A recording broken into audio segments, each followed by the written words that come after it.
So almost ಅಲ್ಲೆಲ್ಲ ಪ್ರೋಸೆಸ್ನ ನಾವು explain ಮಾಡಿದ್ವಿ ಸರ್.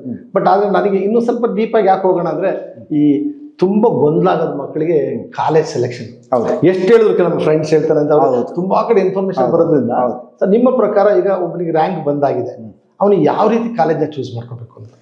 ಅಂದರೆ ನಾವು ಒಂದು ಕಾಲೇಜ್ ಸೇರಬೇಕು ಅಂದರೆ ಅಲ್ಲಿ ಏನು ನೋಡಬೇಕು ಅನ್ನೋದು ಭಾಳ ಇಂಪಾರ್ಟೆಂಟ್. ಅಂದರೆ ಯಾವ ಫ್ಯಾಕ್ಟರ್ಸ್ನ ಕನ್ಸಿಡರ್ ಮಾಡಬೇಕು ಅನ್ನೋದು.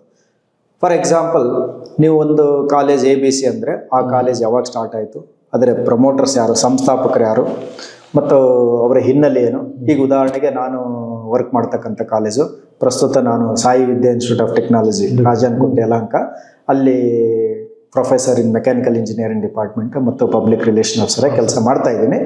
ಈಗ ನಮ್ಮ ಸಂಸ್ಥೆ ಬಂದ್ಬಿಟ್ಟು ಬರೀ ಶಿಕ್ಷಕರಿಂದಲೇ ಸ್ಥಾಪಿಸಲ್ಪಟ್ಟಿದೆ, ಎಲ್ಲ ಟೀಚರ್ಸ್ ಸೇರಿ ಸ್ಟಾರ್ಟ್ ಮಾಡಿರ್ತಾರೆ. So back ground of our institution is teachers, so it's called as teachers institution. ಹಾಗೆ ಪ್ರತಿಯೊಂದು ಇನ್ಸ್ಟಿಟ್ಯೂಷನ್ಗೂ ಒಂದು ಬ್ಯಾಕ್ ಗ್ರೌಂಡ್ ಇರುತ್ತೆ, ಯಾರು ಸ್ಥಾಪನೆ ಮಾಡಿದ್ರು, ಆಮೇಲೆ ಅವರ ಮೌಲ್ಯಗಳೇನು, ವಿಷನ್ ಏನು, ಅವರು ಆಮೇಲೆ ಕಾಲೇಜು ಇನ್ಫ್ರಾಸ್ಟ್ರಕ್ಚರ್ ಹೇಗಿದೆ, ಡಿಪಾರ್ಟ್ಮೆಂಟ್ಸ್ ಹೇಗಿದೆ, ಎಷ್ಟು ಜನ ಕ್ವಾಲಿಫೈಡ್ PhD ಹೋಲ್ಡರ್ಸ್ ಇದ್ದಾರೆ, ಆಮೇಲೆ NB ಅಕ್ರಿಡೇಷನ್ ಆಗಿದೆಯಾ, ಮುಖ್ಯವಾಗಿ NIRF ರ್ಯಾಂಕಿಂಗ್ ಇದೆಯಾ, ಮತ್ತು NAAC ಅಕ್ರಿಡೇಷನ್ ಆಗಿದೆ. ಮುಂದೆ ಕೆಲವು ವಿದ್ಯಾರ್ಥಿಗಳು MS ಮಾಡಲಿಕ್ಕೆ ಫಾರಿನ್ಗೆ ಹೋಗ್ತಾರೆ, ಅಲ್ಲಿ ನಿಮ್ಮ ಕಾಲೇಜ್ ಅಕ್ರಿಡೇಟೆಡ್ ಆಗಿದೆ ಅಂತ ಒಂದು ಕ್ವಶನ್ ಬರ್ಬೋದು ಯೂನಿವರ್ಸಿಟಿಲಿ. ಇವೆಲ್ಲವನ್ನು ಕನ್ಸಿಡರ್ ಮಾಡಿ ಒಳ್ಳೆ ಕಾಲೇಜನ್ನು ಆಯ್ಕೆ ಮಾಡ್ಕೊಳ್ಳಿ. ಸುಮ್ಮನೆ ಯಾರು, ಎಸ್ಪೆಷಲಿ ಈಗ ನಿಮ್ಮ ಜನ್ರೇಷನ್, ನಮ್ಮ ಹುಡುಗರು ಏನಂದರೆ, ಅವ್ನು ನನ್ನ ಫ್ರೆಂಡ್ ಹೇಳ್ದ, ನಾನು ಅಪ್ಪ ಅಮ್ಮನೂ ಕೇಳಲ್ಲ, ಟೀಚರ್ನು ಕೇಳಲ್ಲ, ಫ್ರೆಂಡ್ಸ್ ಮಾತಲ್ಲೇ ಭಾಳ ಹೋಗ್ತಾರೆ.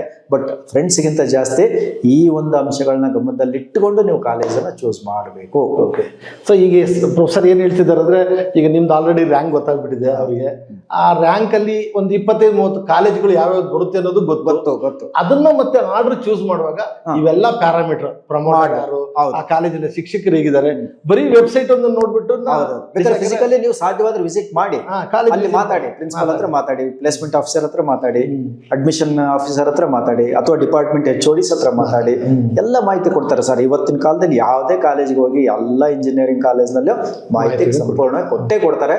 ಅದನ್ನ ಎಕ್ಸ್ಪ್ಲೋರ್ ಮಾಡ್ಬೇಕಷ್ಟೇ ವಿದ್ಯಾರ್ಥಿಗಳಿಗೆ.